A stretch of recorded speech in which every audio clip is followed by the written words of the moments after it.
আজকের রেসিপি ভীষণ মজাদার পাঙ্কাশ মাছ ভুনা। তার জন্য পাঙ্কাশ মাছ নিয়ে নিতে হবে। এতে লবণ ও হলুদ দিয়ে ভালোভাবে মেখে নিতে হবে। পাঙ্কাশ মাছগুলো ভালোভাবে মেখে নেওয়া হয়ে গেলে এবার একটি কড়াই বসিয়ে দেব। কড়াইতে দিয়ে দেব পরিমাণ মতো তেল। তেল দিয়ে মাছগুলো দিয়ে ভালোভাবে উল্টে পাল্টে ভেজে নিতে হবে।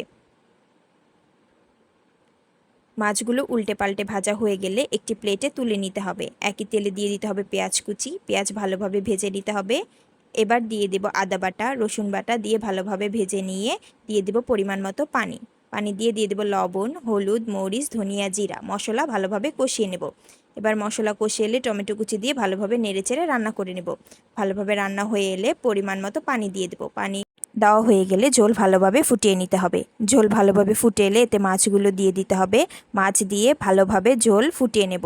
ঝোল ভালোভাবে ফুটে এলে তৈরি হয়ে যাবে মজাদার পাঙ্কাশ মাছ ভুনা।